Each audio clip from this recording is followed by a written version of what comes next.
राधा आंतरिक पुनरुत्थान कार्यशाला। ये 3 दिवसीय कार्यशाला राधा स्वामी हेरिटेज ट्रस्ट द्वारा आयोजित आंतरिक पुनरुत्थान कार्यशाला में आप सभी प्रेमी सत्संगी जिज्ञासुओं का स्वागत है। राधा स्वामी हेरिटेज ट्रस्ट एक संस्था है। इस संस्था के 2 मुख्य उद्देश्य। पहला मुख्य उद्देश्य राधा स्वामी मत के आदि प्रणेता और प्रकटकर्ता परम पुरुष उरनधनी समद राधा स्वामी महाराज कुल मालिक हुजूर स्वामी जी महाराज के महापवित्र दैहिक अंश, जो कि कुछ केशों के रूप में कुल मालिक की निज मंशा से धरोहर के रूप में उपलब्ध हैं, सो इस अमूल्य धरोहर की सुरक्षित संभाल और प्रेमी सत्संगियों के परमार्थी हित में स्थापना। दूसरा मुख्य उद्देश्य है राधा स्वामी मत की शिक्षाओं, सिद्धांतों और सुरत शब्द अभ्यास के प्रशिक्षण की एक विश्वविद्यालय के रूप में व्यवस्था स्थापित करना। अंतर यात्रा नाम से आयोजित 3 दिवसीय आंतरिक पुनरुत्थान कार्यशाला में विषय संबंधी विभिन्न व्याख्यानों द्वारा आधुनिक विज्ञान और वैदिक विज्ञान के माध्यम से राधा स्वामी मत के सिद्धांतों के अनुसार मनुष्य जन्म और जीवन के उद्देश्य और अंतिम सत्य को जानने, समझने, खोजने और पाने का प्रयास किया जाएगा। दरअसल राधा स्वामी मत स्वयं में एक पूर्ण विज्ञान ही है। मनुष्य जाति, जन्म और लक्ष्य का विज्ञान। इस कार्यशाला में इसी से संबंधित विषयों पर व्याख्यान प्रस्तुत किए जाएंगे।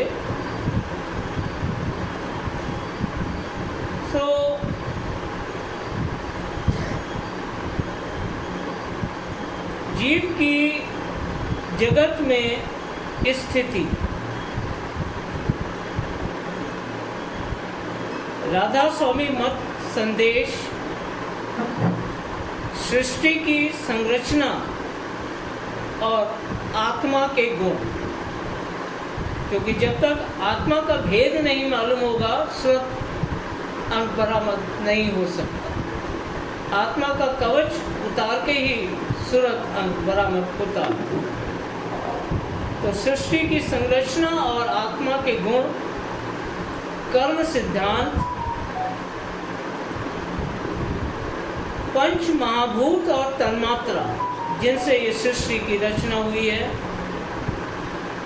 और जब हम सहस्रदल, कमल और त्रिकुटी को पार करने की बात करते हैं तो ये ब्रह्मांड की सीमाओं से परे बाहोश यात्रा है।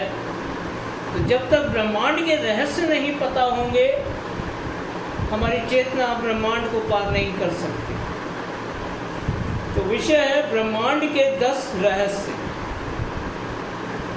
फिर धर्म, अध्यात्म और राधा स्वामी मत। इसके आगे मनुष्य जन्म का लक्ष्य और उद्देश्य जगत में सूरत की स्थिति, आंतरिक और मानसिक संस्कार,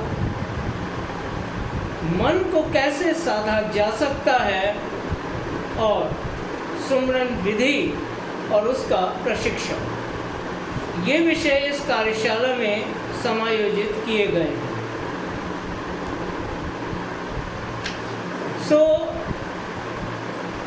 आइए इस अंतरयात्रा कार्यशाला में हम उसी अनंत, अगाध, अपार और अनामी धुन को अपने भीतर जानने, समझने, खोजने और पाने का प्रयास करेंगे, जो कि जीव का अंतिम सत्य और मनुष्य जन्म का परम लक्ष्य है। इसे ही जीव का पूरा उद्धार और सच्ची मुक्ति कहा गया है। तो इस कार्यशाला की शुरुआत राधा स्वामी मत संदेश से आरंभ की जाती है। मैं आदरणीय धर्मिष्ठा जी से आग्रह करूंगा कि राधा स्वामी मत संदेश के विषय में हम सबको अपने विचारों से अनुग्रहित करें। आइए। राधा स्वामी जैसे तो हाथ में जाएगा आज नहीं आप जाएगा। अभी हमको समझाया मुझे कि राधा स्वामी मत क्या है, और राधा स्वामी मत क्या, हम यहाँ बैठे हैं सब मैं भी सत्संगी, तो हम कुछ जानने, कुछ समझने और हमारा जीव का उद्धार करने के लिए हम यहाँ आए हैं। उनका ज्ञान, उनका मार्गदर्शन वो हमको गुरु जी के पास से मिलता है और मिलता रहेगा। मगर राधा स्वामी मत क्या है, राधा स्वामी मत का मतलब क्या है, राधा और स्वामी, तो राधा क्या और स्वामी क्या है। जो स्वामी के चरणों में से जो धार निकले वो धार का नाम है राधा, और उसको हम राधा उसको हम आदि धार भी कह सकते हैं और शब्दाधार भी कह सकते हैं। और हमको जब भी हमारा जीव का उद्धार के लिए जाना है तो वो राधा की धार को ही पकड़ के जाना है। स्वामी के हमारा कुल मालिक है, हमारा सबके पिता है कि जिसने ये रचना की है हमारा सब मनुष्य को उद्धार करने के लिए। कुल मालिक के चरण से धार निकली स्वामी आदर सूरत है, इसलिए राधा स्वामी नाम का अर्थ सूरत शब्द मानना चाहिए। राधा स्वामी मत एक संत मत है। राधा स्वामी नाम कुल सच्चे मालिक का नाम है।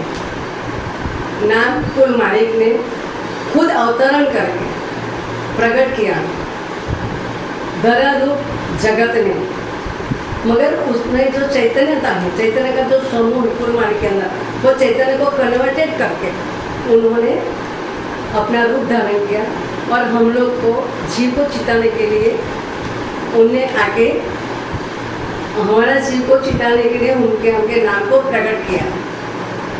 वो प्रकट करने वाला कुल मालिक है। राधा स्वामी नाम एक धन्यात्मक नाम है। आ नाम की धुन हर एक जीव के अंदर, जो मनुष्य चोला में है उसके अंदर बज रही है, मगर वे अंतर के हर स्थान पर निरंतर बसती रहती है। उनको वक्त के जागा पूरा संत सद्गुरु जो पूरा समर्थ है और वो प्रेमी सत्संगी अभ्यासी अंदर में सुनते हैं। राधा स्वामी नाम का भेद जो जानना और समझना जरूरी है। क्यों जरूरी है? और तब तो हमके हृदय में हम उसको बचा सकते थे। जब तक हम राधा स्वामी नाम क्या है, उसका मीनिंग क्या है, उसका मतलब क्या है और राधा स्वामी मत क्या है, वो जब तक हम नहीं समझेंगे अच्छी तरह से, तब तक उसको हम हृदय में नहीं बसा सकते। जैसे कोई अनजान आदमी को हम देखते हैं तो उसका नेचर क्या है, उसकी हैबिट क्या है, वो किस तरह से हमारे साथ बर्तन करता है, और हमारा उसके साथ हम दोस्ती रखें या नहीं रखें, थोड़ी देर के लिए रखें या कंटिन्यूस रखें कि हम उसके साथ लंबा समय तक संबंध रखें। तो जब हम उसको अच्छी तरह से समझते हैं तभी हम उसके साथ दोस्ती कायम रखते हैं। इस तरह से राधा स्वामी नाम हमको समझना चाहिए, सोचना चाहिए, अपने दिल में उसके लिए रजा का वो स्थान प्राप्त करने के लिए समझना बहुत जरूरी है, तभी हम उसको हमारा हृदय में स्थापित कर सकते हैं। आ नाम की धुन सब दरेक स्थान पर है, मगर अंदर में हर स्थान पर निरंतर बसती रहती है। उसको भक्त के सतगुरु द्वारा ही हम उसका मार्गदर्शन से ही हम उसको पा सकते हैं। मगर संत सदगुरु हमको जो भी कहते हैं वो समझना, सुनना, फिर समझना, फिर उसके अनुसार हमको बर्तन करना, तभी हम उसके आगे बढ़ सकते हैं। राधा स्वामी नाम का भेद जो जानना और समझना जरूरी है, और तब वो अपने हृदय में बसा सकता है। जब वो अच्छी तरह से भेद को समझा जाएगा तब वो अच्छी तरह से हमारा भजन इस अभ्यास बन सकेगा। और पूरी मदद जब हम अभ्यास करेंगे और भजन करेंगे तब पूरी मदद मालिक दयाल के चरणों से हमारी पास निरंतर आती रहेगी, कि जब तक हम उसके चरणों में स्थान नहीं पाएंगे तब तक वो हमको मदद देते रहेंगे, क्योंकि हमारी तो कोई हैसियत ही नहीं। जब तक मालिक की प्रेरणा नहीं होगी, मालिक का बल नहीं होगा, हम हमारा एक श्वास भी नहीं रख सकते, हमारी मर्जी से श्वास ले भी नहीं सकते, हमारी मर्जी से श्वास हम रुकवा भी नहीं सकते। मगर हमारा सच्ची लगन होनी चाहिए, सच्चा विश्वास होना चाहिए, तभी मालिक प्रेरक बन के हमको मदद करता रहेगा। राधा स्वामी नाम का भेद जो जानना और समझना जरूरी है, तब तो हम अपने हृदय में उसको बसा सकते हैं। जब वो अच्छी तरह से भेद की समझ आ जाएगी तब हमारा भजन अच्छी तरह से हो पाएगा और पूरी मदद पूरे मालिक दया देते रहेंगे।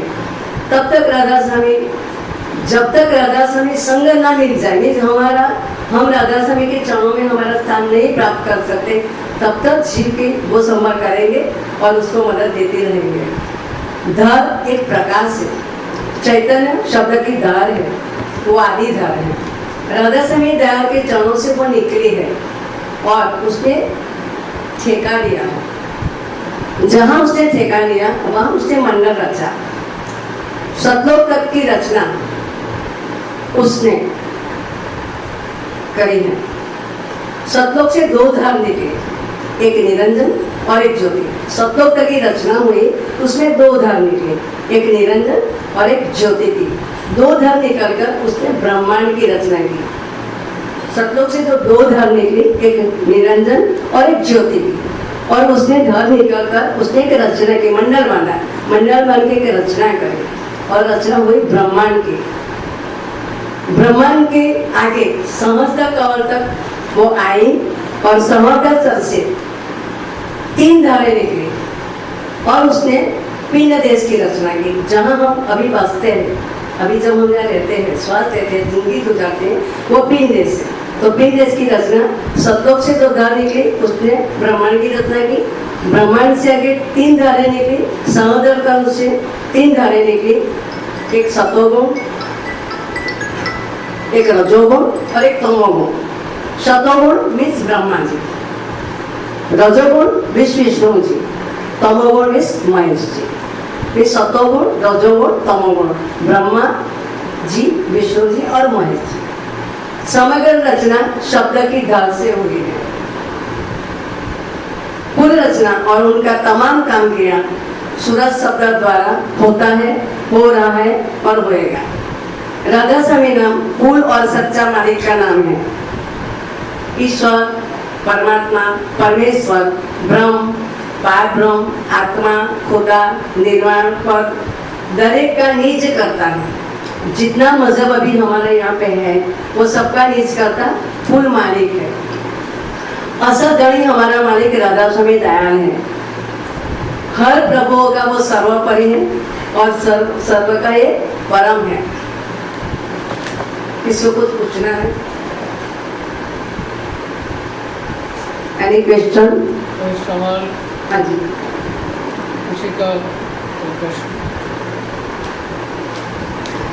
तो राधा स्वामी मत का संदेश है कि हम राधा स्वामी मत में आए हैं तो क्यों आए हैं और राधा स्वामी मत का मतलब क्या है, राधा स्वामी मत किस तरह से ये धरती पर प्रकट हुआ है और हम इसमें जुड़े हुए हैं। तो हमको ये जानना जरूरी है कि हम जहाँ पे सीढ़ी चल रहे हैं तो वो क्या है, वो जानना, ये समझना हमारे लिए बहुत जरूरी है। इसलिए हमारे वर्कशॉप का आयोजन है और समझाने की मैं तो बहुत छोटी सी हूँ, कोशिश कर रही हूँ। बहुत अच्छी कोशिश है क्योंकि हम प्रसिद्ध हुआ राधा स्वामी मत से। मानवी के देह में सूरत की दाल कहाँ पे बैठे करती है, किसी को पता है क्या? हमारे देह में वो धार की बैठक कहाँ पे है? यानी बढ़िया तीसरे तीसरे दो धारों के मध्य, दो आंखों की मध्य में जो जगह है हमें, जहाँ हम बिंदी लगाते हैं, समझ में आए? सब जगह पे तिलक वहाँ पे होते हैं, सब मस्जिद में होता है, कोई मस्जिद में नहीं होता होगा मगर सब मस्जिद में जो होता है वो यहाँ पे होता है, वो हमारा त्रिकुटी का ध्यान। वहाँ पे दो धारे मध्यमा, दो आंखों के मध्यमा अंदर की तरफ जहाँ हमारा छठा चक्र है वहाँ धार आती है और जागृत अवस्था में मन और इंद्रियों द्वारा क्रिया होती है। सूरज चैतन्य दयाल के अंश से, मन निरंजन एक काल पुरुष है और देह माया का अंश है। सूरज कौन है? चैतन्य है। वो कौन है? हमारा दयाल के अंश है, हम सब दयाल के अंश है, ये अंशी है और हम अंश है। और मन क्या है? निरंजन, वो काल जो है निरंजन है उसके अंश है, वो ब्रह्म का अंश है। इसलिए वो हमारा मन को चक्रावत करता है, कभी इधर ले जाता है कभी इधर ले जाते हैं, हमको स्थिर नहीं करने देता, हमको तय नहीं करने देता कि हम सही या गलत है। देह के माया का अंश, माया ने जो रचना करी है तो देह में की है, तो हमारा मन उसकी तरफ से जागा जाता है। अनामी पुरुष राधा स्वामी प्रकट हुए, सूरत की धार के राधा स्वामी दयाल मालिक के चरणों में अपने निज घर वापसी के लिए मालिक के चरणों में वीरा और प्रेम से उल्टाने का अभ्यास करना, ध्यान को स्थिर करना और बारंबार अभ्यास करना, मालिक का बल सहारा लेके ऊपर की तरफ चढ़ने का दृढ़ संकल्प और निश्चय करना और भाव सहित नियमित भजन करने से एक दिन पूज्य मालिक दयाल के अर्थ सुनेंगे और निज घर की वापसी हो जाएगी।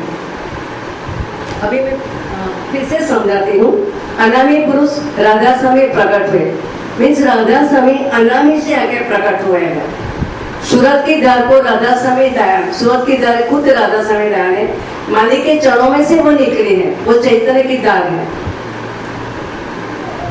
और अपने निज घर वापसी के लिए ही वो धार मालिक ने प्रकट किया कि हमारा जो अंश है यहाँ पे फंसा हुआ है उसको वापस लाने के लिए मालिक ने बहुत दया करके हमारे लिए ये धार प्रकट करके हमको उसका भक्त के सद्गुरुओं द्वारा ज्ञान मिल रहा है, कोई समझाने वाला मिला है, हमको मार्गदर्शन मिल सकता है और उनकी राहबर में चलने से हम वापसी जा सकते हैं। मगर उसको खुद करते पड़ते हैं, खुद को हम निमाला खाते तो हमको चबाना पड़ता है, हमको डाइजेस्ट करना पड़ता है, फिर वो हमारा शरीर में खून बनता है। इसलिए जो भी हम यहाँ पे समझेंगे तो उसके लिए हमको खुद अभ्यास करना पड़ेगा। अभी हम जाने के लिए क्या करेंगे, हमको वहाँ जाने की वीरा होगी, तड़प होगी। जैसे आप लोग वहाँ से निकले, घर से निकले तो आपको लगा ना हमको सत्संग अटेंड करने जाना है, वहाँ क्लास अटेंड करना जाना, हम कुछ समझेंगे, हम कुछ जाएंगे, तो हम वहाँ जाएंगे कुछ न कुछ पाएंगे। तो एक जाति हमारे मन में एक तड़प और एक इच्छा होती है, तो मालिक के पास जाने के लिए भी हमारे पास एक इच्छा होनी चाहिए, एक विरह होनी चाहिए, तब हम जा सकते हैं। विरह और प्रेम से उल्टावी ने अभ्यास करना, उल्टावी को अभ्यास करना उसका अच्छी तरह से गुरु जी आपको समझाएंगे। ध्यान को स्थिर करना, ध्यान को स्थिर करना, जैसे मन तो हमारा बहुत चंचल है, वो हमको स्थिर नहीं करने देते, मगर मालिक जी बताएंगे कि अभ्यास और सुमिरन की विधि कैसी है, वो अच्छी तरह से समझना और बार बार अभ्यास करना। एक बार दो बार करने से नहीं होता है, बार बार बच्चा बार बार करने से ही हमारे अंदर वो आएगा और हम कर सकेंगे। ध्यान को स्थिर करना और बारंबार अभ्यास करना, मालिक का बल का सहारा लेके हमारे पास तो बल भी नहीं है, परोस भी नहीं है, कुछ भी नहीं है। जो भी है मालिक की मौत से हम यहाँ चलते फिरते खाते पीते जिंदगी गुजारते हैं। तो हमको जो अभ्यास है तो मालिक का बल लेके ही करना है। हमारा खुद का बल से कुछ नहीं होने वाला। मालिक पे भरोसा रखो, मालिक पर विश्वास करो और मालिक का भरोसा लेके ही हमको आगे बढ़ना है। ऊपर हमको चढ़ने का ऊपर की तरफ है, नीचे तरफ नहीं जाना है।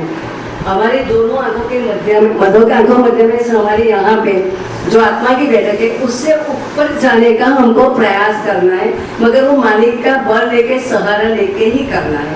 खुद से बल से कुछ नहीं करना है, क्योंकि हम नहीं कर सकते। जब तक मालिक दयाल की दया होगी, मौज होगी, तभी करेंगे। ऊपर पक्का विश्वास होगा, वीर होगी, तड़प होगी, तब बनेगा। मगर वो करने के लिए हमारे पास भाव होना चाहिए। देखो, हम जब भी हम हमारा भंडारा करते हैं तभी हम भोग लगाते हैं, तभी हम भी उसमें भी बोलते हैं कि भाव भक्ति से भीजन में। तो भाव का मीनिंग आपको को पता है। तो हमारा मालिक के पास जाने का हमारा दिल में सच्चा भाव होना चाहिए, तभी ये काम बनेगा। और वो भजन हमको नियमित करना है। जैसे श्वास लेने की जरूरत है, श्वास लेते रहेंगे, हमारा हर श्वास से हमारी जिंदगी है। ऐसा नियमित भजन करने से हमको एक दिन ऐसी आदत पड़ गई कि चलते फिरते हरते फिरते हमारा भजन होता रहेगा। एक दिन पूज्य मालिक दयाल के, एक दिन पूज्य मालिक दयाल हमारी अर्ज को जरूर सुनेंगे और निज घर वापसी के हमारी हो जाएगी। राधा साईं मत मुक्ति पद। राधा साईं मत क्या है? मुक्ति पद है। और मजहबों में मुक्ति पद नहीं है, मगर राधा साईं मत में मुक्ति पद है। सुलभ की धार को पकड़कर अंतर के अभ्यास करके धुन को पकड़ते हम पहुंच सकते हैं। पहुंचने की सीढ़ी क्या है? सुलभ की धार को पकड़ना मीन्स अंतर का अभ्यास करना, भजन करना और वो धार को पकड़ के ऊपर की तरफ चलना, तब हम मुक्ति पद पा सकते हैं। दूसरे महज में प्राण की धार के पकड़ के मोक्ष की प्राप्ति करते हैं। राधा साईं मत में हम मुक्ति पद में पा सकते हैं, क्योंकि अंतर का अभ्यास करके चैतन्य की जो धार आ रही है वो धार को पकड़ के, जो मालिक की चाव से उसकी पकड़ के जाना है, तो मालिक के पास ही हम पहुंचेंगे। दूसरा मजहब में प्राण की धार पकड़ के जाते हैं और प्राण की धार ब्रह्मांड तक जाते हैं, इससे वो लोग को मुक्ति नहीं मिलती, उसको मोक्ष मिलता है। वक्त की जागा पूरा समर्थ सदगुरु द्वारा ही मार्गदर्शन और मदद से ही ये हो सकता है।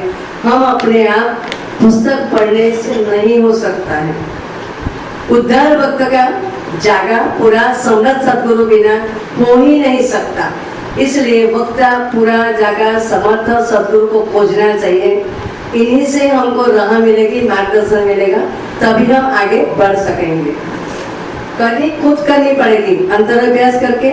जब सूरत की दौड़ पकड़ लोगे, धुन का सुनना हो जाएगा और धुन सुनने के बाद हम उसमें लीन जब होएंगे, तब सूरत की दौड़ पकड़कर आयामों को पार करती हुई वक्त के सदगुरु की महर से आगे बढ़ती है और मानसरोवर घाट तक सदगुरु जड़ चैतन्य की गांठ को खोलते हैं। मानसरोवर घाट पर सदगुरु हमारी जड़ और चेतन की गांठ जो है उसको खोलते हैं और सूरत ऊपर चढ़कर सदगुरु संग आगे बढ़ती हैं। सतलोक पहुंचकर फिर आगे अगम लोक खोल, सूरत का खोल उतरता है और अगम पुरुष का दर्शन तय करके आगे अलख लोक में, वहां से फिर खोल उतरकर सूरत का खोल उतरता है और अलग पुरुष का दर्शन पाकर राधा स्वामी एक होती है। अंत में वो अंशी में अंश समाता है। वो है हमारा मुक्ति। राधा स्वामी। कुछ गलती होगी तो मुझे माफ करना, क्योंकि पहली बार मैं ले रही हूँ और मार्गदर्शन देना है गुरु जी। स्वामी जी महाराज का वचन है कि मेरा मत सतनाम और अनामिका है। राधा स्वामी मत हजूर महाराज का चलाया हुआ है। तो सत्संग ना रुके और अभ्यास मुख्य है। तो अभ्यास तो तभी बनेगा जब सत्संग बनेगा, वरना अभ्यास की जीत कौन बताएगा। पर कुल मालिक का वचन कि मेरा मत सतनाम और अनामी का है। अनामी आदि में ध्यान प्रकट हो और जहां उसने ठेका बांधा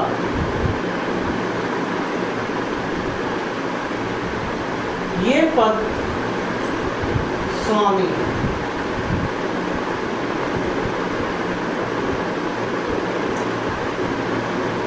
फिर धार जहां रुकी तो ये चैतन्य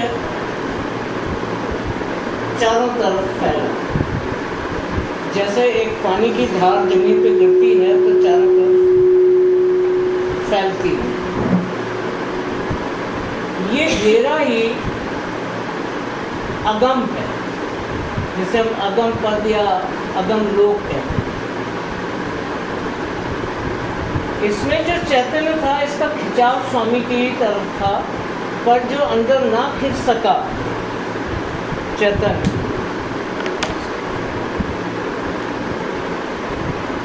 वो इसके चारों ओर इकट्ठा हो गया, पर इसका खिंचाव भी केंद्र की ही तरफ था। ये अलख लोक कहलाया।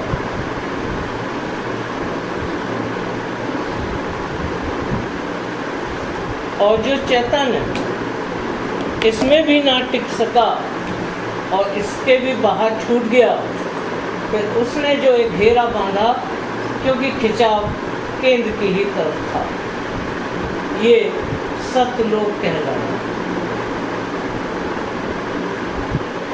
फिर जो चैतन्य इसमें भी ना समा सका पर खिंचाव केंद्र की तरफ था, तो वो इसके चारों तरफ इकट्ठा होके घूमने लगा। यही भंवर, क्योंकि ये घूम रहा है, गुफा कह रहा है।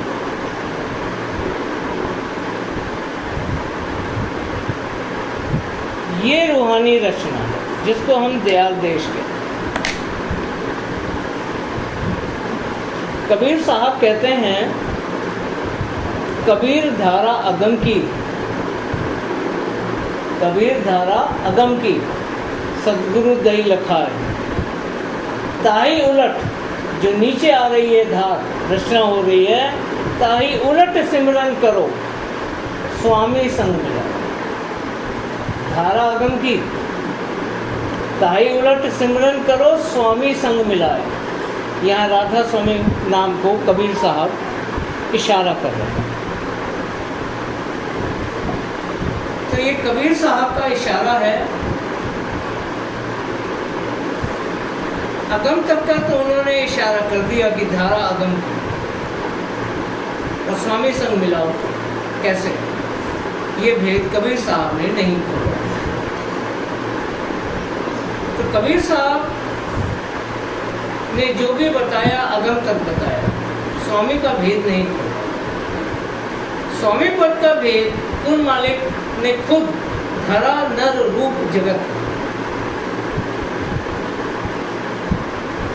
स्वामी जो धुर है, आदि चैतन्य है, वहाँ कोई स्थूल हमारे जैसा इंसान नहीं है। अति सूक्ष्म महासूक्ष्म निर्मल चैतन्य ही चैतन्य है और कुछ नहीं है। उसने अपने आप को सूक्ष्म और स्थूल देह में धरा नर रूप जगत, इंसान के रूप में खुद को अवतरण लिया। अवतार नहीं लिया, अवतार उसको कहते हैं जो जीव दुखी होके जब ऊपर वाले को पुकारता है तो ब्रह्मांड की शक्तियाँ, जो देवी देवता हैं, ब्रह्मा विष्णु महेश, वो अवतार लेते हैं और मुफ्त में जीव का भला नहीं करते। मुफ्त में किसी का भला नहीं करते, हव्य लेते हैं। हव्य यानी जो आप हवन में हवन सामग्री डालते हैं, हव्य देते हैं, तभी आपका भला होता है। बिना उसके कोई आपका भला ब्रह्मांड की शक्ति नहीं करती। न ब्रह्मा, न विष्णु, न महेश का अवतार। यानी आप जब तक बुलाएंगे नहीं वो आएंगे नहीं। आएंगे तो पूरी फीस लेंगे, वसूल कर लेंगे आपसे, जब तक रहेंगे तब भी और जाने के बाद भी। इसीलिए आज तक हम ब्रह्मा, विष्णु, महेश की पूजा करते आ रहे हैं, देवी देवताओं की, जबकि धरती पे कोई देवता कलयुग में नहीं है। इसीलिए कलयुग है। कलयुग में कोई भी देवी देवता, शास्त्रों में साफ लिखा है वेदों में कि कलयुग में कोई भी देवी देवता इस धरती पे वास नहीं है। फिर भी हम उनकी पूजा कर रहे हैं, वसूल रहे आज तक वो हमसे। ये है अवतार, जो बुलाने पर आता है और फुल वसूली करके जाता है, और जाने के बाद भी सूद वसूल कर रहता है कि मैंने तुम्हारा ये भला किया था। और आज भी हम लीलावती और कलावती की कथाएं सुन रहे हैं। कब की लीलावती गुजर गई, कब की कलावती गुजर गई, लेकिन गाना आज तक हम गा रहे हैं, यानी आज तक उनकी पूजा कर रहे हैं। मिलता तो कहीं नहीं सिवाय पत्थर पानी को। तो आज तक सूद वसूल रहे हैं। किसी समय में कोई द्वापर में आया, कोई त्रेता में आया, लोगों का भला किया और चला गया, पर सूद अभी तक जारी। अवतरण का मतलब ये होता है कि ना बुलाया, ना हम उसे जानते हैं, ना तो हम उसे जानते हैं, ना हमने उसे बुलाया। उसने हम जीवों पर दया करके खुद आया और हमें उद्धार का मार्ग बताया। ये राधा स्वामी धरा नर रूप जगत में, और गुरु होए जीव चेता। सो यही कुल मालिक राधा स्वामी दया है। तो सतनाम का भेद कबीर साहब से लेकर नानक साहब तक के सभी संतों ने खोला। सतनाम का भेद,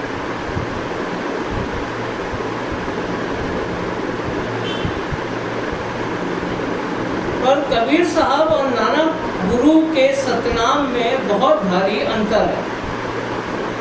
नानक भी सतनाम बोल रहे हैं, कबीर भी बोल रहे हैं, और दोनों के सतनाम कहने में बहुत भारी फर्क है।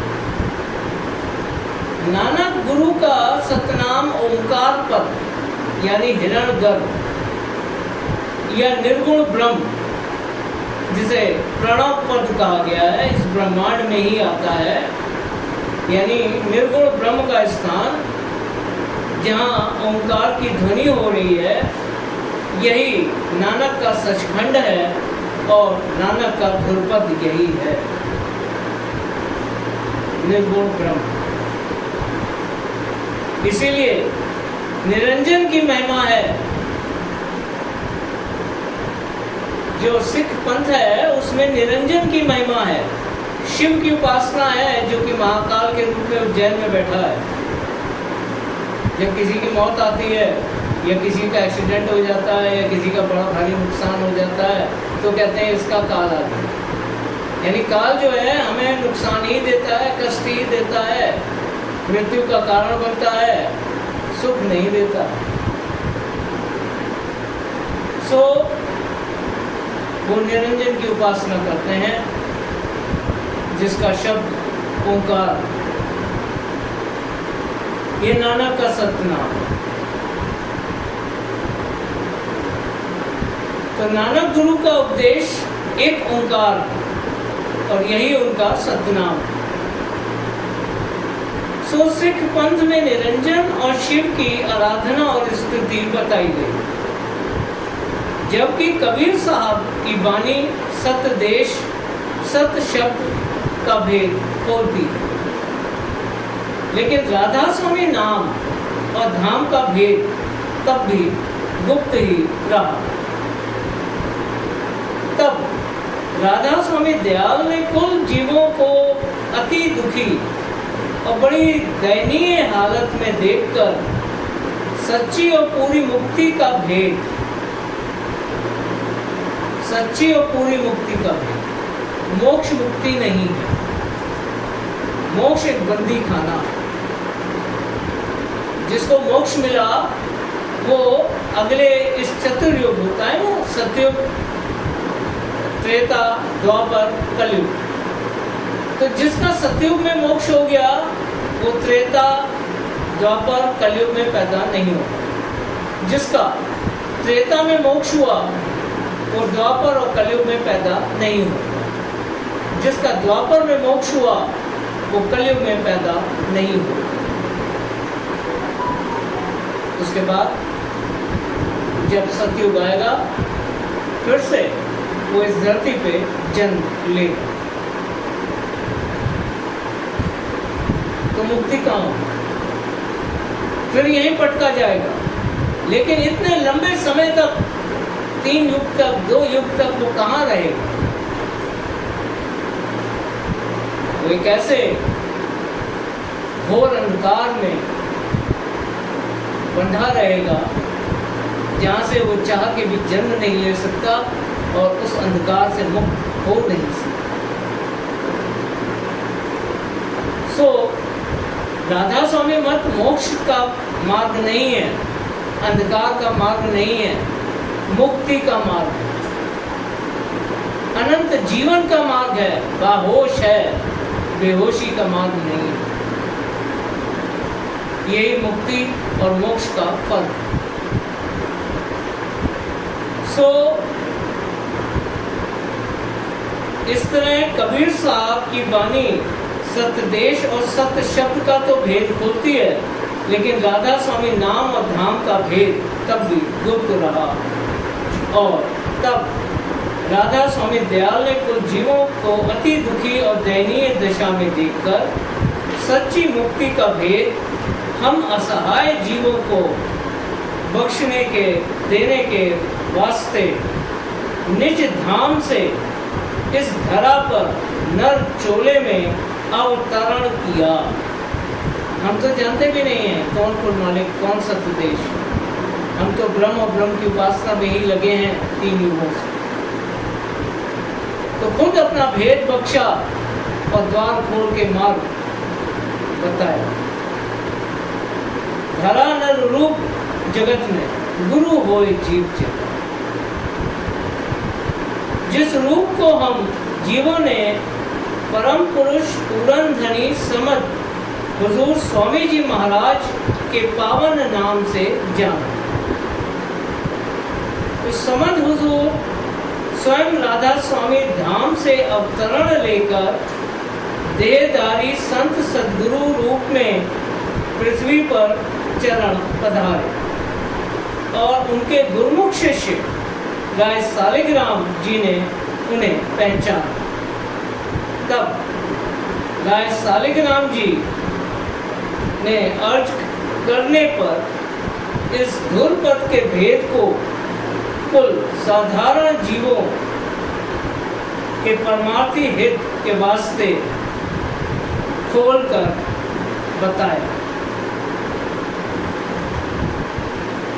राधा स्वामी मत का सत्संग और अंतर अभ्यास ये गुरु शिष्य परंपरा से गुरुमत के रूप में जारी है, क्योंकि कुल मालिक का वचन है कि धार कभी गुप्त नहीं होगी जब तक कुल अधिकारी जीवों का उद्धार ना हो जाए। तो अगर धार गुप्त नहीं होगी तो स्वामी जी महाराज के रूप में जो धुरपथ से धार आई सो कहाँ गई? अगर गुप्त नहीं रहेगी, प्रकट रहेगी, तो स्वामी जी महाराज का चोला तो अंतर ध्यान हो गया। धार कहाँ? धार गुरु से गुरुमुख में समा जाती है। जब चोला छूटता है या अंतर ध्यान होता है वक्त का सद्गुरु, तो वही चैतन्य धार उसके गुरुमुख में आन समाती है और तब गुरुमुख वक्त का सद्गुरु कहलाता है। उससे पहले वो गुरुमुख। जब तक राय सालिग्राम जी में वो चैतन्य धार धुरपद की ना समाई तब तक वो हजूर महाराज ना कहते, राय सालिग्राम जी ही थे।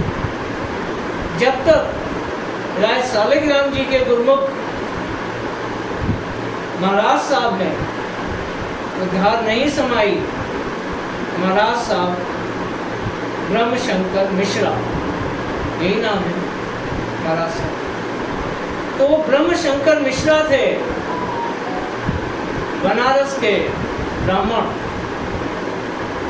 वो महाराज साहब नहीं थे, पर जब हुजूर अंतर ध्यान हुए और वही चैतन्य था जो धुरपद से आई थी कुल मालिक स्वामी जी महाराज के रूप में, जो हुजूर में समाई थी, तो हुजूर से उद्धार जब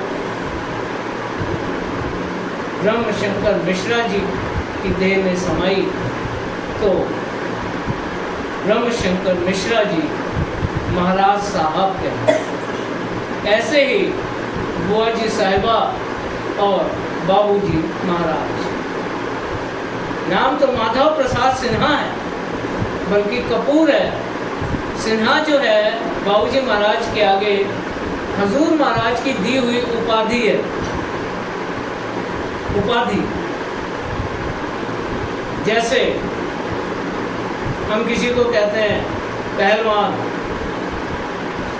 तो उसका नाम नहीं है पहलवान, उपाधि है। बहुत तंदुरुस्त है तो सब उसे पहलवान पहलवान कहने लगे।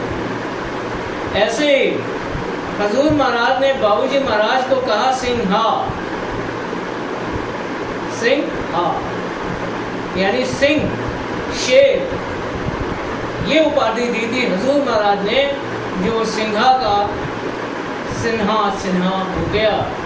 और लोग बाबूजी महाराज को कायस्थ समझ रहे हैं, सिन्हा जाति समझ लिया।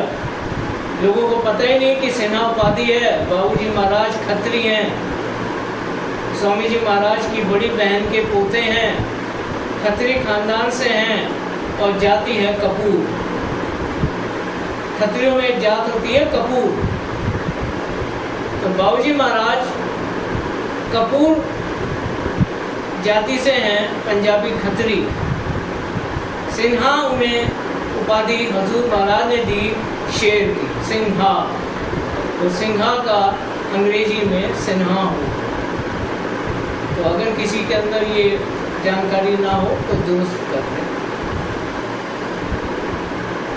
तो बाबूजी महाराज का नाम है माधव प्रसाद कपूर। अब उनके पड़पोते हैं अनु बाबू, वो अपने नाम के आगे लिखते हैं अनूप कपूर, सिन्हा नहीं लिखते। बाबूजी महाराज के पड़पोते अनु बाबू, अनूप कपूर। तो ये बाबूजी महाराज का पूरा नाम है।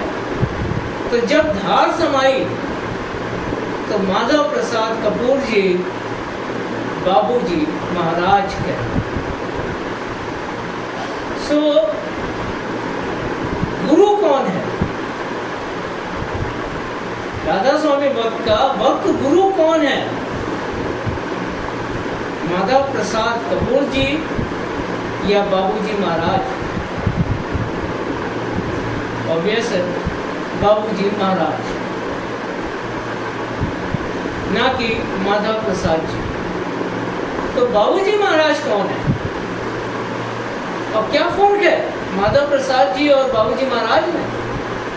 यही फर्क है कि जब माधव प्रसाद जी में वो चैतन्य धार आन समाई, तब वो भक्त के सद्गुरु कहलाए। तो गुरु कौन है? गुरु वो चैतन्य धार है जिसने कुल मालिक स्वामी जी महाराज के रूप में नर चोला धारण किया और गुरु से गुरुमुख में समाधि चली गई। इसलिए राधा स्वामी मत गुरु मत है। ये गुरु शिष्य परंपरा पे रहता है और कभी भी धार गुप्त नहीं होती। जो उसने अपने वक्त के सद्गुरु को पहचान लिया उसके लिए धार प्रकट है, और जिसने ना पहचाना भटक गया उसके लिए इंटे गनम चल रहा है। 70 साल से त्यौहार मनाया जा रहा है इंटे गनम का। 700 साल तक मनाते रहिए, कभी खत्म नहीं हो, क्योंकि खोज नहीं है। जब वक्त गुरु की महिमा का पता हो तो वक्त गुरु की खोज भी हो। वक्त गुरु की महिमा का ही नहीं पता, वक्त गुरु की खोज कौन करे? और जब खोज ना करी तो मिले किसे? इंटे गरम मनाते रहिए, ढोल पीटते रहिए, ये त्यौहार कभी खत्म नहीं होगा।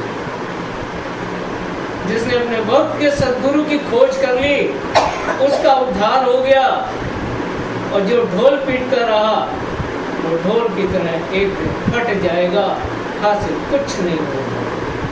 यही वक्त गुरु की महिमा है, और ये महिमा बाबूजी महाराज इस तरह से समझाते हैं कि बाबूजी महाराज को 13 वर्ष की अवस्था में स्वामी जी महाराज से उपदेश मिला और नाम की बख्शीश हुई 13 वर्ष की अवस्था। जब बनारस की अदालत में बाबूजी महाराज का बयान दर्ज हुआ कि आपके वक्त गुरु कौन है और किसकी प्रेरणा से आप राधा स्वामी मत के गुरु हैं, तो बाबूजी महाराज का बयान दर्ज है कि मेरी वक्त गुरु बुआ जी साहिबा हैं और उन्हीं की प्रेरणा से मैं कार्रवाई करता हूँ। स्वामी जी महाराज का नाम नहीं लिया, हजूर महाराज का नाम नहीं लिया, महाराज साहब का नाम नहीं लिया, क्योंकि वो वक्त गुरु नहीं रहे। हालांकि बाबूजी महाराज को स्वामी जी महाराज से लेकर हजूर महाराज, महाराज साहब और बुआ जी साहिबा सभी संतों का संग साथ और सानिध्य प्राप्त हुआ, पर महिमा बाबूजी महाराज बुआ जी साहिबा की करते हैं, क्योंकि वक्त गुरु तो वही थे। स्वामी जी महाराज की प्रेरणा से गुरुआई नहीं करी है, हजूर महाराज के कहने से नहीं करी है, और महाराज साहब का हुक्म नहीं है गुरुआई करो, जबकि संग साथ और सानिध्य सबका मिला।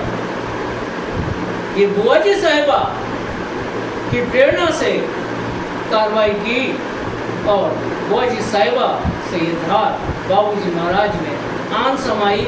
यही प्रेरणा है, यही प्रेरणा है। वक्त के लोगों ने बाबूजी महाराज को पहचाना और अपना वक्त गुरु माना, पर बाबूजी महाराज के अंतर ध्यान होने के बाद सारा सत्संग बिखर गया और सत्संगी भटक गया। आज तक निगुरा बैठा है, वक्त गुरु पता ही नहीं। 3 पीढ़ियों से निगुरे बैठे हैं। 15 वर्ष की अवस्था में, 12 वर्ष की अवस्था में नाम की बख्शीश होती थी। बाबूजी महाराज को आज 74 वर्ष हो रहे हैं अंतर ध्यान हुए। अगर उन्होंने, जबकि अपने जीवन के अंतिम 6 वर्षों में उन्होंने सत्संग और नाम की बख्शीश नहीं करी है, उपदेश नहीं दिया, तो 74 में 6 वर्ष आप घटा लें, मतलब और जोड़ लें, तो वर्ष हो जाते हैं 82 तो 80, यानी 80 वर्ष से किसी को उपदेश नहीं मिला। अगर आज एक युवा 25 साल का है, उसके पिताजी 50 साल के हैं और दादाजी 75 साल के हैं, तो पिछली 3 पीढ़ी से राधा स्वामी मत का उपदेश किसी को नहीं मिला और ना वक्त का सद्गुरु मिला। 3 पीढ़ियों से हम निगुरे बैठे हैं और धोखे में जी रहे हैं। तो जब तक हम ना जागे, हमको वक्त का सद्गुरु की पहचान नहीं हो, क्योंकि 80 साल से धार गुप्त है, जबकि कुल मालिक का वचन है कि धार गुप्त नहीं रह सकती। तो कौन कहता है कि धार गुप्त हो सकती है? क्या कुल मालिक के वचन से बढ़कर किसी को वचन फरमा सकता है? स्वामी महाराज का वचन है कि धार गुप्त ना होगी। फिर किसने हमें समझा दिया कि धार गुप्त हो गई? और क्यों मान लिया हमने कि धार गुप्त हो गई, जबकि कुल मालिक का वचन है कि निगुरे का मेरे दरबार में प्रवेश नहीं। निगुरा सत्यलोक नहीं पहुंच सकता, ध्रुवधाम कैसे पहुंचेगा बिना गुरु के?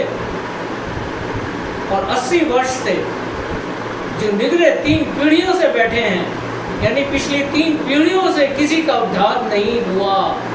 ये सच है, मानो ना मानो, मेरी ना मानो, कुल मालिक का वचन मानो,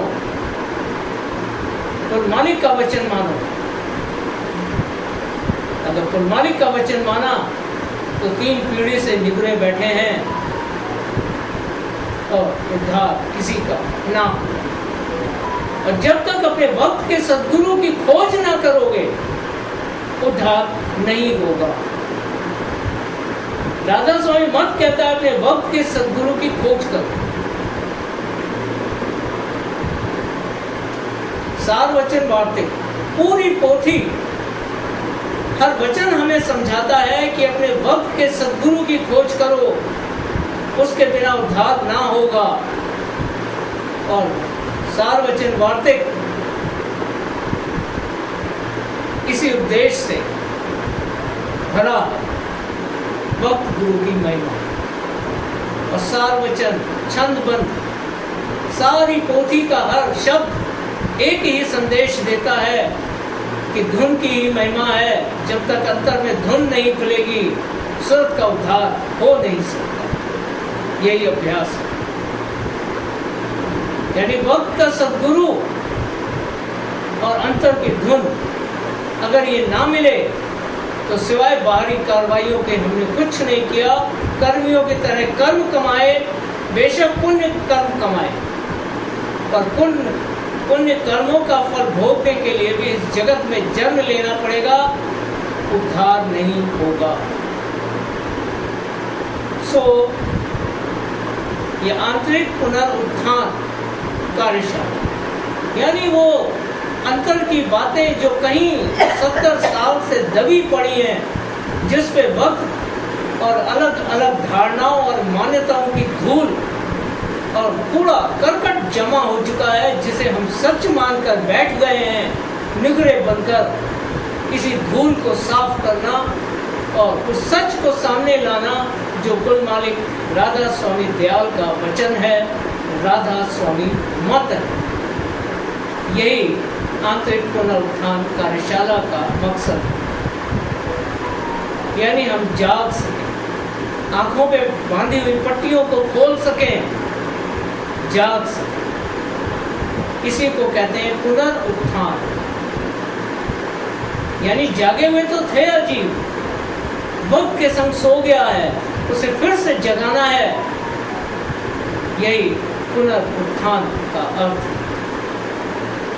इस कार्यशाला में ऐसे ही व्याख्यान और संदेश आपको मिलेगा कि आपके अंतर की आत्मा जाग सके। तो हम शुरू करते हैं।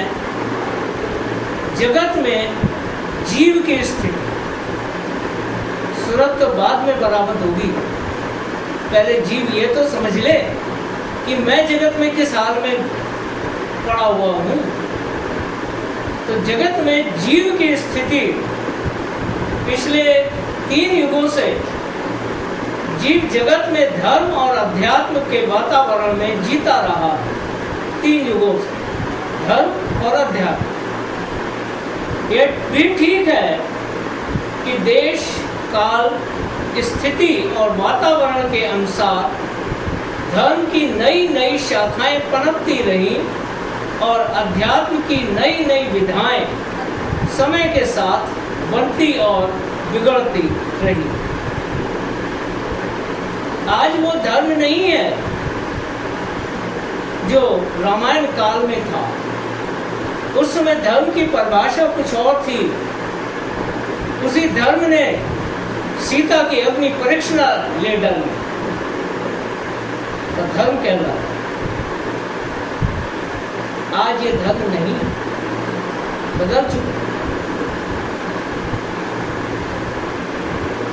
आज वो धर्म नहीं है जो महाभारत काल में था और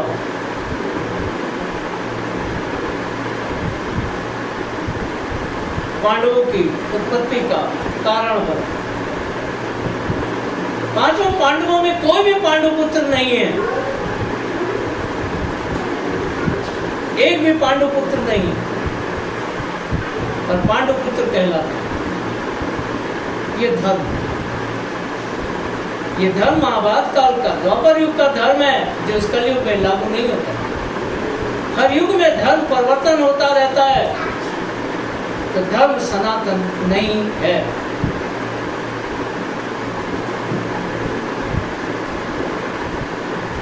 आज भारत में सनातन धर्म का बहुत जोर है, और धर्म कभी भी सनातन नहीं रहा इस जगत में, हर युग में परिवर्तित होता है।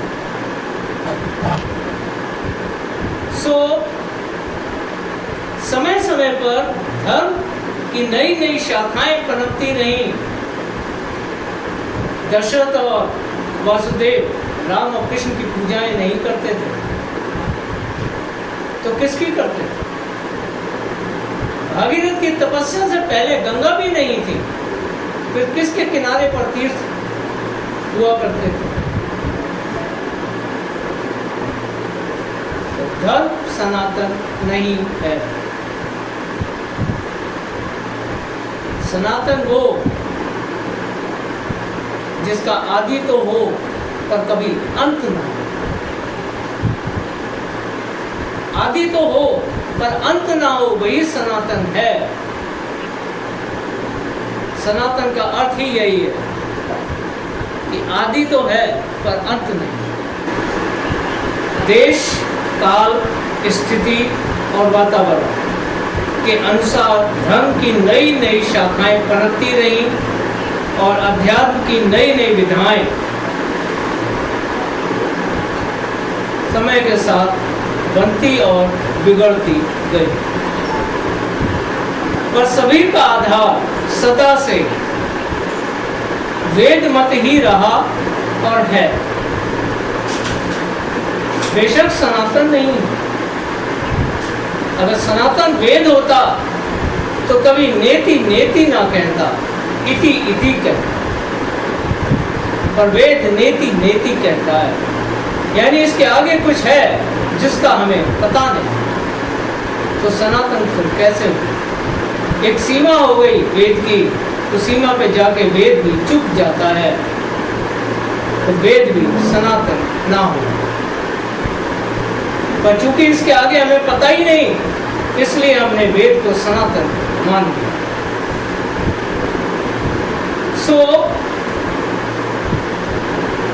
संसार के सभी धर्मों और अध्यात्म का आधार वेद मत ही रहा है, चाहे कोई भी धर्म हो या अध्यात्म की कोई भी विधा हो। और जिसका आधार पुनर्जन्म चक्र और कर्म फल का सिद्धांत ही है, जो कि जीव को मोक्ष प्राप्ति की साधना के लिए प्रेरित करता है। मोक्ष का अर्थ जीव की चेतना का ब्रह्मांडीय चेतना में विलीन हो जाना ही है, जबकि अगले चतुर्युग में फिर से जन्म धारण करना ही पड़ेगा। इससे ज्यादा हद नहीं है मोक्ष। जब चारों युग गुजरने के बाद प्रलय, और प्रलय के बाद सतयुग आएगा, तो जितने भी मोक्ष की डिग्री हासिल करी है, सब यही पटक दिए जाएंगे केजी नर्सरी, चलो दोबारा से शुरू हो। तो मोक्ष का अर्थ मुक्ति नहीं है, और कलयुग में मोक्ष के सारे द्वार बंद हैं। कलयुग में किसी को मोक्ष नहीं मिल सकता। किसी भी देवी शक्ति या देवी देवता का वास धरती पे नहीं है, इसीलिए कलयुग। ये कलयुग आते आते देश धरती से सभी देवी देवता उठ जाते हैं, इसीलिए कलयुग आता है। मोक्ष के द्वार बंद हो जाते हैं, इसीलिए कलयुग आता है। ऐसा नहीं कि कलयुग आया तो मोक्ष के द्वार बंद हुए, बल्कि मोक्ष के द्वार बंद होते हैं तब कलयुग कहलाता है। कोई भी धर्म, कोई भी अध्यात्म, कोई भी विधा, कोई भी योग, कोई भी आसन अब मोक्ष नहीं दिला सकता।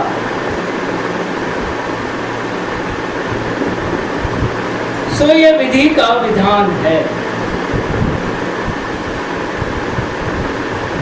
सतयुग, त्रेता, द्वापर, कलयुग, प्रलय और फिर चक्र, ये विधि का विधान है जिसके अनुसार चेतना कभी भी पुनर्जन्म चक्र और ब्रह्मांड की सीमाओं से मुक्त नहीं हो सकती। तो मुक्ति तो इस ब्रह्मांड में नहीं है और ना ही किसी ब्रह्मांडीय शक्ति या देव द्वारा प्रदान की जा सकती। वरदान मिल सकता है, भौतिक संपदा मिल सकती है, मोक्ष भी मिल सकता था 3 युगों में, पर मुक्ति ये अधिकार तो ब्रह्म को भी नहीं है।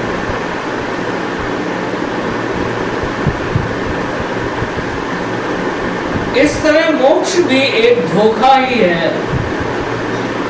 जिसमें जीव का कभी भी सच्चा और पूरा उद्धार नहीं हो सकता, न होता है।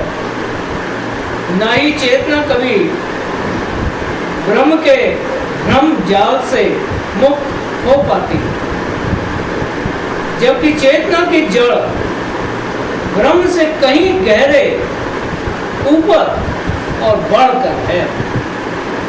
चेतना की जड़ ब्रह्म से नहीं, ब्रह्म से बहुत ऊपर कहीं बढ़कर चेतना की जड़ है, जिसे हम धुर और स्वामी कहते हैं। पर इसकी पहचान और खबर सिर्फ राधा स्वामी मत की शिक्षाओं और विधि पूर्वक अंतर अभ्यास द्वारा ही मिल सकती है। धुर की खबर, स्वामी का भेद,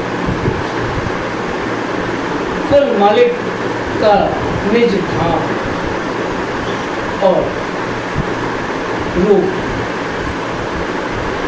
ये वेदों में नहीं मिल सकता। ये पहचान और खबर सिर्फ राधा स्वामी मत की शिक्षाओं और विधि पूर्वक अंतर अभ्यास के द्वारा ही मिल सकती है, जिसका आधार जगत में वक्त के सद्गुरु पूरे या साधगुरु जागा ही हैं। इनके शरणागत हुए बिना अंतर का भेद नहीं मिल सकता। धर्म और अध्यात्म चाहे जितना करते रहिए, कर्म कमाते रहिए, बेशक पुण्य जन्म तो फल भोगने के लिए लेना ही पड़े। इस जन्म में मैं रंक हूँ, गरीब, भिक्षु,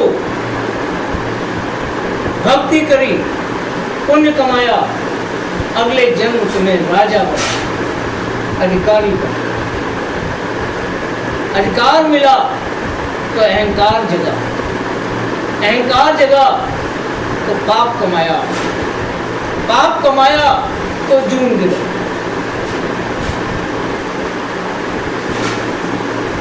यह है कर्म फल और विधि का विधान।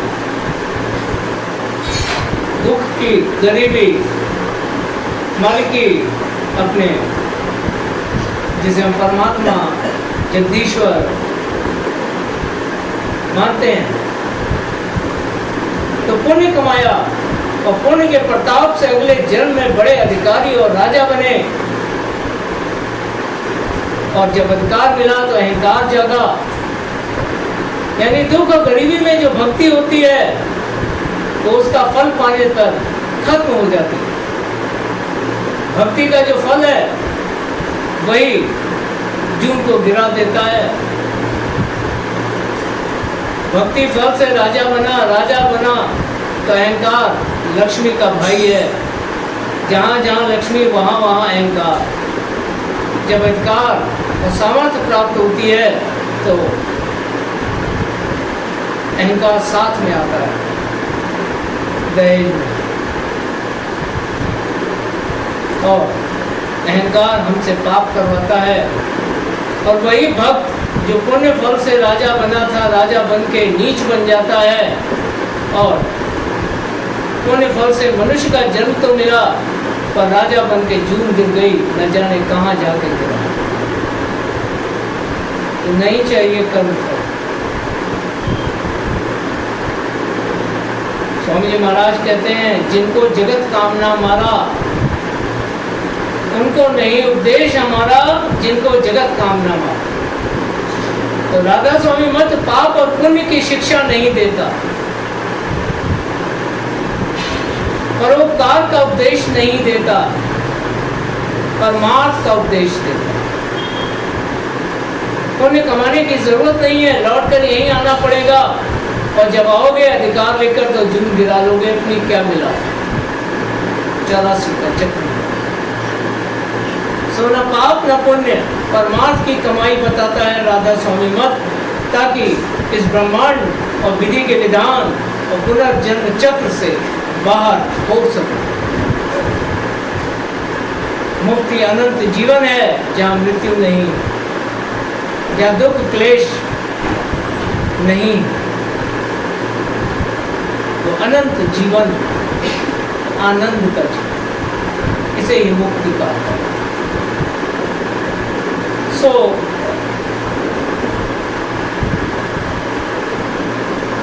इसकी पहचान और खबर सिर्फ राधा स्वामी मत की शिक्षाओं और विधि पूर्वक अंतर अभ्यास के द्वारा ही मिल सकती है, जिसका आधार वक्त के सद्गुरु हैं। उसके बिना ये शिक्षा और विधि अंतर में जाने की ना किसी धर्म में मिल सकती है, ना अध्यात्म, यानी ना कर्म कांड में, ना योग में।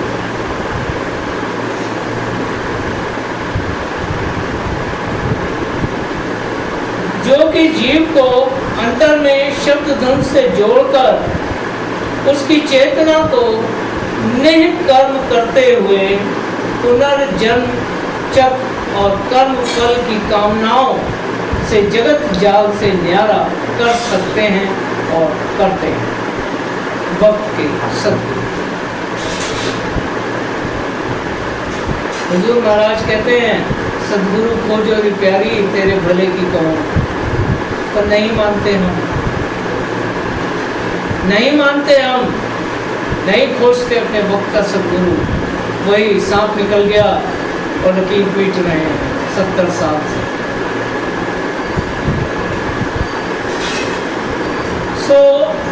निकर्म होने का अर्थ यही है, न सकाम न निष्काम, कोई कर्म नहीं करना, न पाप कमाना है न पुण्य कमाना है, न सकाम कर्म करना है न निष्काम कर्म करना है। निष्काम भी करोगे तो ऊपर बैठा है फल देने वाला, फल तो निष्काम का भी मिलेगा, क्योंकि वो भी कर्म है। निकर्म होने का अर्थ है जगत में जीना और जगत के सारे कर्तव्य और दायित्व निभाते हुए कर्मों के बोझ का ना चढ़ना, ये निकर्म है। तो राधा स्वामी मत गीता की तरह उपदेश नहीं देता निष्काम कर्म का। फल तो भोगने फिर भी आना पड़ेगा ये, और फिर अहंकार लेकर चूम गिराओगे अपने। तो राधा स्वामी मन निष्कर्म होने का उपदेश देता है कि ऐसे जियो जगत में और भरपूर जियो कि कर्म ना चले। ये तरीका, ये विधि, ये शिक्षा, ये उपदेश राधा स्वामी मत में ही मिल सकता है, और वक्त का सद्गुरु ही दे सकता है। तस्वीरें, फोटोएं कोई उपदेश नहीं कर सकता।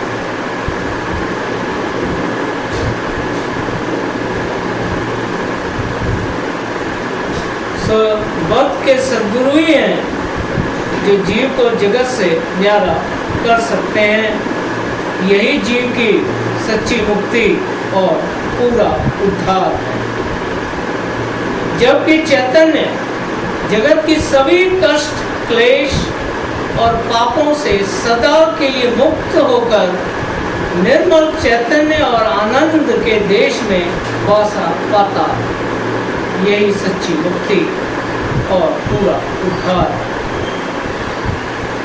और जो कि सूरत का निज घर, निर्मल आनंद का देश। सो कलयुग बीता, त्रेता बीता, द्वापर बीता। कलयुग त्रेता द्वापर बीता, काहू न जानी शब्द की रीता।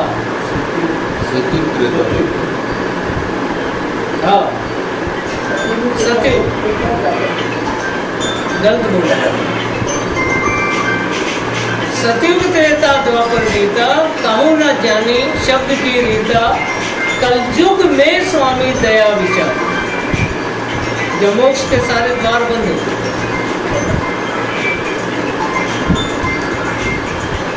मोक्ष के सारे द्वार बंद हो गए, तब कलयुग में स्वामी दया विचारी प्रकट करके शब्द, ये मुक्ति का मार्ग तब खुला कुल मालिक।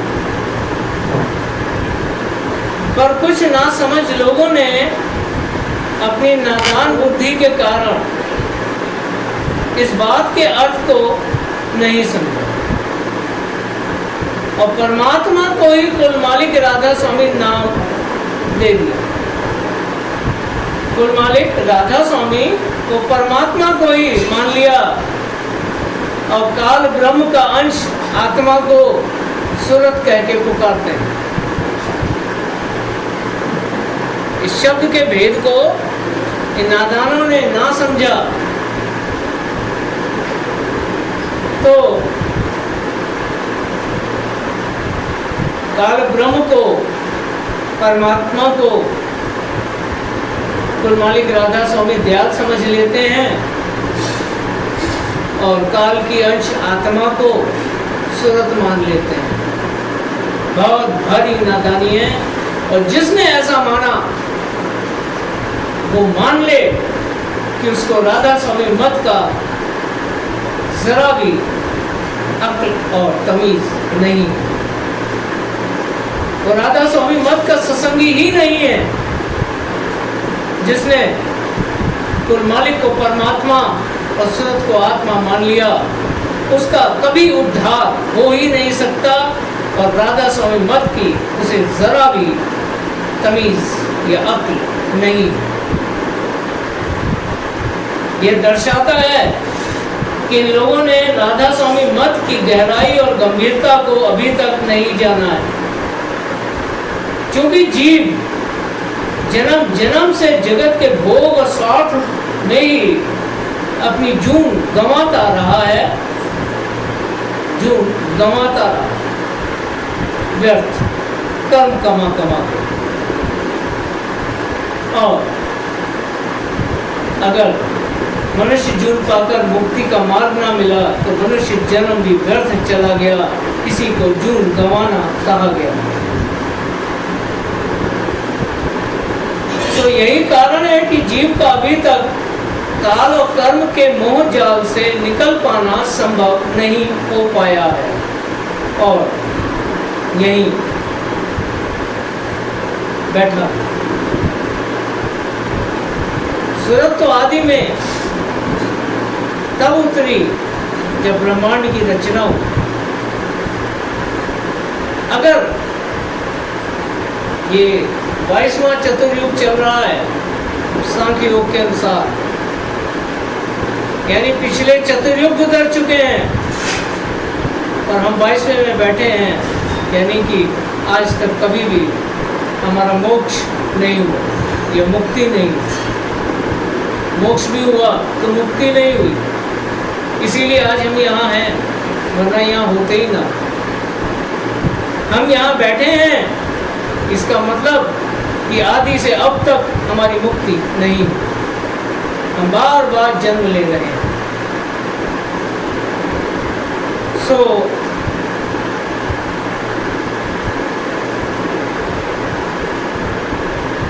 इसका अर्थ यही है कि आज तक हमने राधा स्वामी मत की गहराई और गंभीरता को नहीं जाना।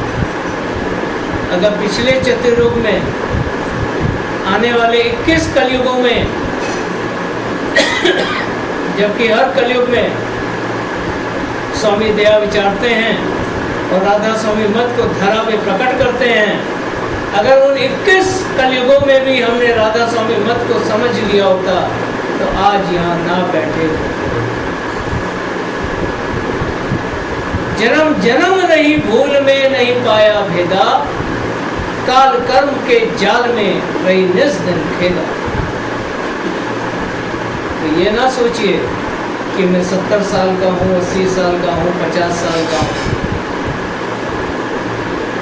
आदि से अब तक आपकी आयु है और आदि से अब तक आप मौजूद हैं किसी काल के जाल में, कभी मुक्त ना होगा। सदगुरु को जोरी प्यारी तेरे भले की।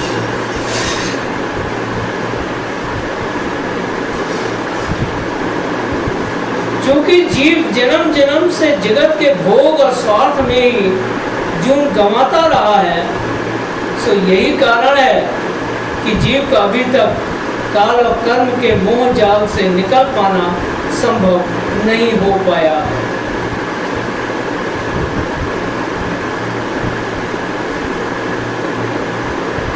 या फिर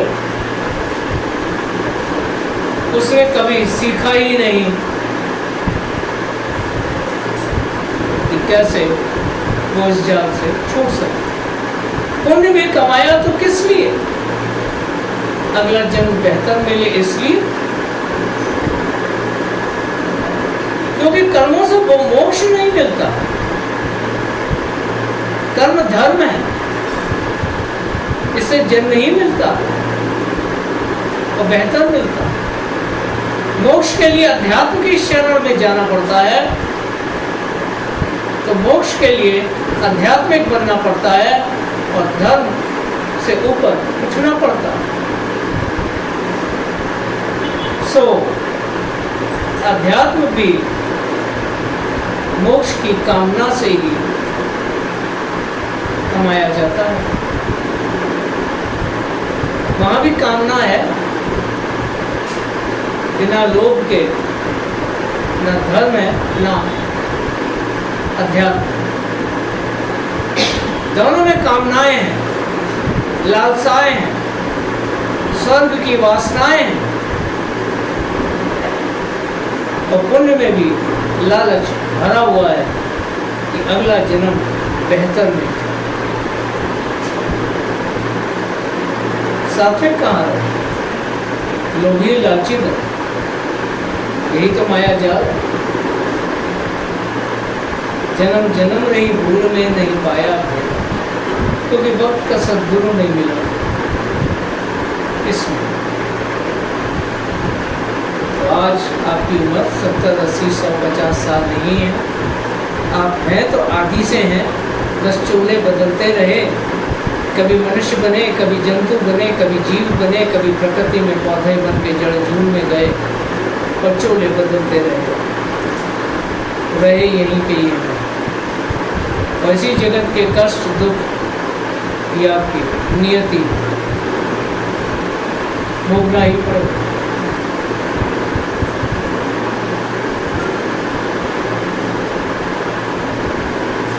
सो यही कारण है कि काल और कर्म के मोह जाल से निकल पाना संभव नहीं हो पाया।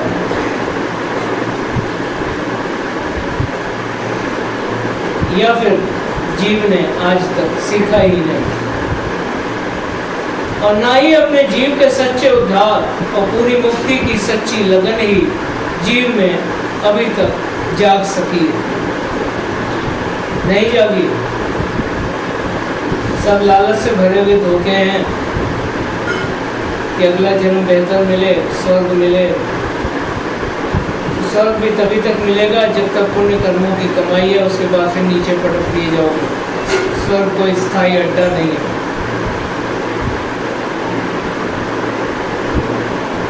सो जो यदि जीव ने इस गफलत या बेहोशी से की नींद से जागकर अपने वक्त के पूरे सद्गुरु की खोज करी होती तो वे अब तक जान चुके होते कि जिसे वे परमात्मा समझते हैं वो तो काल ब्रह्म है और आत्मा उसी काल ब्रह्म की अंश है। पर जो यदि सच्चा और पूरा सद्गुरु मिला होता तो कुछ खबर भी पड़ती कि अपने ही हाथों से अपना कितना भारी आकाज किए जा रहे हैं और काल के जाल में और गाल में समाते जा रहे हैं। मुंह से राधा स्वामी नाम लेकर दिल में काल ब्रह्म परमात्मा और निरंजन की पूजा कर रहे हैं। बहुतेरे तो ऐसे भी हैं जो काल और निर्गुण ब्रह्म या निरंजन की ही पूजा नहीं करते, वो तो नीचे के देवी देवताओं और भूत प्रेतों की भी पूजा करते हैं। कोई माता जी की पूजा कर रहा है, कोई पिताजी की पूजा कर रहा है, कोई सांप बिच्छू की पूजा कर रहा है, कोई नाग देवता की कर रहा है, कोई कुल देवता की कर रहा है। फार्म भर के सत्संगी बन गए, बिल्ला टांग लिया गले में, सत्संगी हैं, छुट्टी बताने के लिए डेरे आश्रमों में चले गए 10-15 दिन, मौज मजा करके लौट आए, हम तो सत्संगी हैं। लानत है ऐसे सत्संगियों पर, धिक्कार है ऐसे सत्संगियों पर, शर्म आनी चाहिए ऐसे सत्संगियों को। ये राधा स्वामी मत नहीं है, सिवाय अपना आकाज करने के, कर्म कमाने के, और पुण्य भी नहीं, पाप कमा रहे हैं, क्योंकि मालिक कुल का इनकार कर रहे हैं। अगर मालिक कुल की ही भक्ति करी होती तो देवी देवताओं के आगे माथे न पटक रहे होते। यही एक निगुरे का पहचान है। एक निगुरा इससे ज्यादा क्या करेगा जिसे गुरु ही ना मिला। जैसा मन उसे नचाएगा वैसा नाचेगा। माया ठगनी नाच नचावे, और मन नटवा थिर नाचे।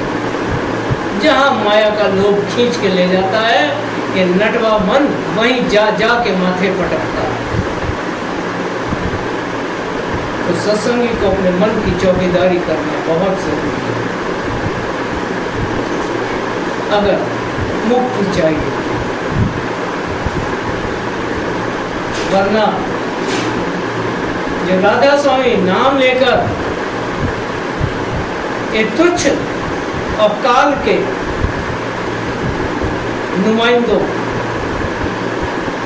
देवी देवताओं की पूजा करी तो हाल वही है धोबी का कुत्ता, न घर का न घाट। राधा स्वामी कुल मालिक का नाम लोगे तो काल कष्ट में डालेगा, और काल की पूजा करोगे तो कभी दयाल तक पहुंच नहीं पाओगे, न घर के रहोगे न घाट। इसलिए संभल जाना वक्त रहते जरूरी है।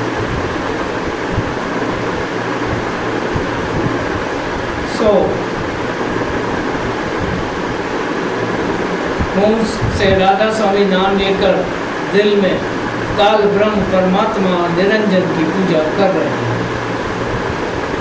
साथ ही मन में जगत कामना, लालसा, वासना और स्वार्थ का बोझ लिए बैठे। हरी बोझ,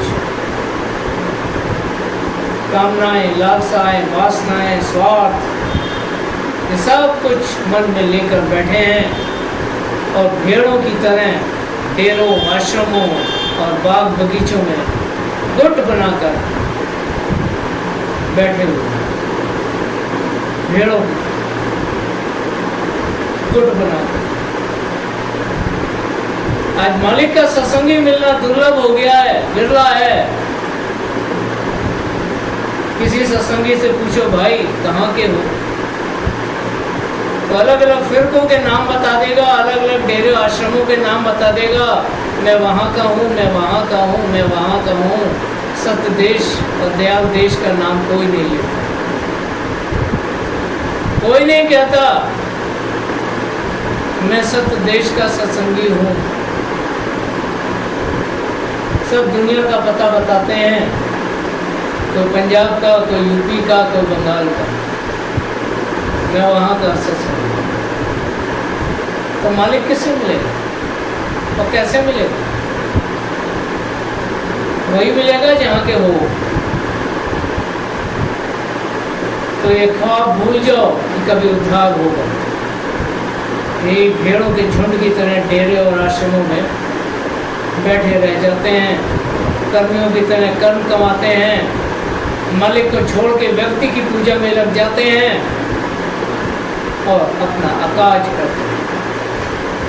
तो जैसी इनकी चाह है वैसे ही इनको गुरु भी मिल जाते हैं, जो कि राधा स्वामी दयाल के नाम पर परमात्मा का पाठ पढ़ाते और सूरत को आत्मा बताकर माया के लोभ और काल के जाल में फंसाकर राधा स्वामी नाम को विद्या और बुद्धि से तोल रहे। ऐसे ही गुरु मिल जाते हैं, ऐसे ही गुरु मिल जाते हैं जो कुल मालिक को परमात्मा बता देते हैं, सूरत को आत्मा बता देते हैं और विद्या और बुद्धि से राधा स्वामी नाम को तोलते हैं। अगर आत्मा और परमात्मा का ही संबंध था तो हमारे इस धर्म और अध्यात्म में क्या कमी है, जो मैं आदि से आत्मा और परमात्मा का भेद बता रहा हूँ। फिर हमारे वेद मत में क्या कमी है, जो राधा स्वामी मत की तरफ कदम बढ़ाए? अगर आत्मा का ही उद्धार होना है और परमात्मा नहीं करना है तो हमारे वेदों में क्या कमी है? क्या फर्क है वेद और राधा स्वामी मत में? हमने कभी जाना ही नहीं। सो उनको नहीं उपदेश हमारा जिनको जगत कामना मारा। इन्हीं के वास्ते कुल मालिक का वचन है कि परमात्मा का पहाड़ा पढ़ाते हैं जीव को। अपना कारोबार चलाया तो ठीक, पर रास्ता तो सही बताते। अपना कारोबार तो चलाया, कोई हर्ज नहीं। जीव को अधिकार है अपनी रोजी का, रोजगार का, पर रास्ता तो सही बताते। अंधे अंधों को रास्ता दिखाते हैं और दोनों ही गड्ढे में गिरते हैं। जो निरंजन और काल की पूजा करेगा वो काल के ही गाल में समाएगा, बाहर नहीं जा सकता। इस तरह सभी परमात्मा के नाम की माला जपने वाले कर्मियों की तरह कर्म ही कमा रहे हैं, चाहे पाप या पुण्य, पर दोनों का ही फल भुगतने के लिए जगत में जन्म लेना ही पड़ेगा। इन कर्मी जीवों का ना तो कभी सच्चा उद्धार हुआ है और ना ही कभी हो सकता, और ना ही कभी सूरत अंग बरामद होने की संभावना है, जब तक कि इनका वक्त मुनासिब ना आ जाए। तब तक इनसे संतों का मत ना अपनाया जाए।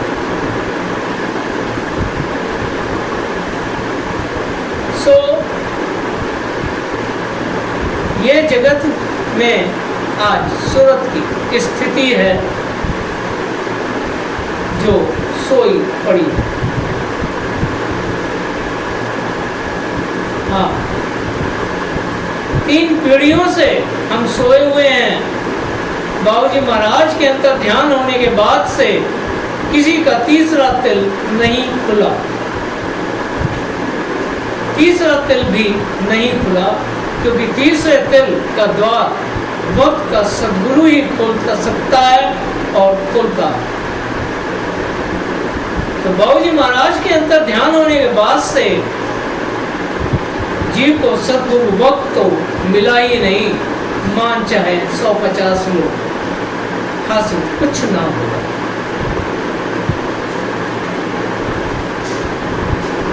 जब संत गुरुमुख के सामने आए बिना प्रकट कार्रवाई करते ही नहीं, और बाबूजी महाराज पूरे संत हैं, तो उनका गुरुमुख कौन? कभी खोजा नहीं, मान लिया। किसी ने बाबूजी महाराज के अंदर ध्यान होने के बाद उनके गुरुमुख की खोज करी ही नहीं, सिर्फ मान लिया किसी ने इसको, किसी ने उसको। फिर भी आज भी बाबूजी महाराज का सिंहासन खाली है, क्योंकि वक्त मिला ही।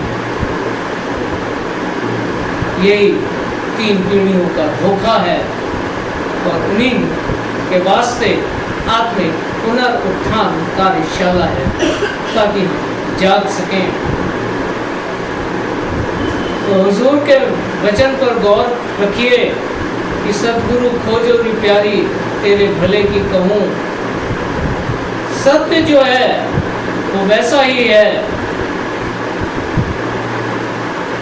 वो कभी भी दावा नहीं करता कि मैं सत्य हूँ। सत्य जो है वो वैसा ही है जैसा कि है। वो कभी दावा नहीं करता कि मैं सत्य हूँ। और जो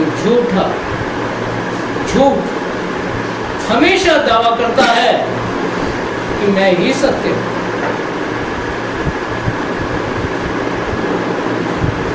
झूठ हमेशा दावा करता है कि मैं ही सत्य हूँ, और सत्य जो है वो वैसा ही है, कभी दावा नहीं करता कि मैं सत्य हूँ। तो 4 बातों पे गौर रखिए, ये आपको कभी सत्य से भटकने नहीं देती। पहली बात, आधारहीन बातों और आधारहीन बातें करने वालों पर कभी भी ध्यान ना दें, जिसका कोई आधार ही ना हो। जहाँ ज्ञान की चर्चा हो उससे कभी विमुख ना हो। तीसरी बात, अच्छे लोगों का साथ कभी ना छोड़िए, बेशक कष्ट हो, पर अच्छे लोगों का साथ कभी ना छोड़िए। और आखिरी और चौथी बात कि बुरे लोगों से सदा दूर रहिए। ये सूरत की जगत में स्थिति है, इस पे खुद को परखते हुए गौर करिए, और जो सुधार आपकी समझ में आता हो उसे अपने जीवन में ज़रूर अपनाइए। निश्चित है कि आपके भीतर कहीं आत्म तत्व प्रकाशित होने लगे। राधा